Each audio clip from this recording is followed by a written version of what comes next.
We carry the entirety of human connection in our pockets, yet we are living through a massive epidemic of aimlessness and isolation.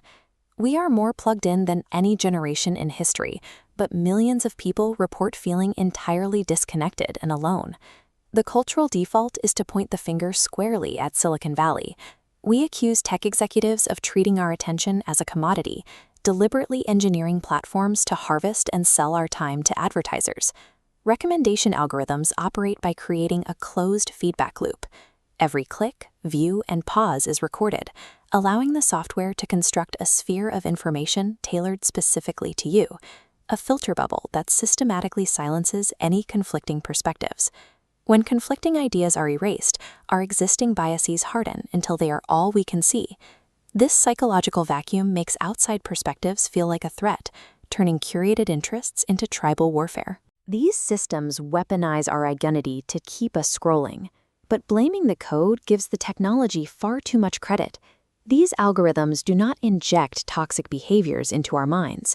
They act as mirrors, capturing our darkest psychological tendencies and feeding them right back to us.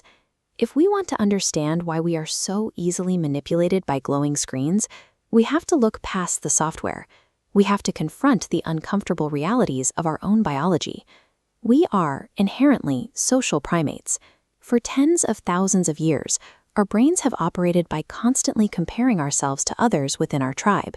We possess a deeply ingrained, often unconscious drive to ensure we measure up, seeking superiority simply to feel secure in our survival. That evolutionary trait is exactly why social media acts as an absolute engine for misery. Suddenly, we are not comparing ourselves to a few dozen neighbors. We are handed infinite, highly curated highlights of millions of strangers, providing endless reasons to feel inferior. We assume these curated highlights reflect reality, but history proves otherwise. In the 1960s, Aristotle Onassis was the wealthiest man in the world. He commanded yachts, infinite resources, and global influence. He even married Jacqueline Kennedy, cementing a public image of absolute perfection. Yet those closest to him documented a man who was deeply miserable and mean-spirited. His outward success completely masked his internal lack of joy.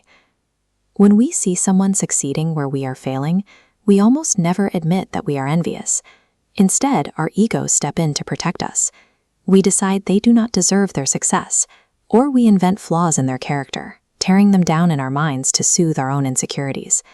As long as we refuse to admit our envy, we remain trapped in this cycle of comparison. We keep scrolling, desperate for validation, remaining perfectly primed for the algorithm to exploit our endless dissatisfaction. This deep dissatisfaction pushes us into what psychologists call the realm of possibility. It is a highly addictive mental state where we imagine all the incredible things we might achieve, starting a business, writing a book, and getting fit, without ever taking the risk of actually putting in the work. Digital platforms are built to indulge this exact fantasy. Endless scrolling and rapid-fire content give our brains the sensation of learning and achieving. We consume ideas and strategies, experiencing a rush of cheap stimulation with absolutely zero real-world friction. Our biology isn't designed for this level of saturation. When the brain is flooded with constant, low-effort rewards, the dopamine system begins to downregulate. Receptors become less sensitive, effectively killing the drive required to face the resistance of real-world work. We hate to admit it, but we all carry a dark side. Every one of us has latent narcissistic tendencies and a deep biological preference for the path of least resistance. We crave the reward without the effort. The algorithm does not create our laziness. It simply identifies our dark side and monetizes it. By feeding us a continuous drip of effortless dopamine, it traps us in the illusion of our own potential, keeping us safely away from the painful, necessary resistance of real life. Trying to outmaneuver a trillion-dollar data machine from within its own architecture is a losing game. Survival depends on developing a level of self-mastery that is essentially immune to external manipulation. This process requires entirely disconnecting from digital trends.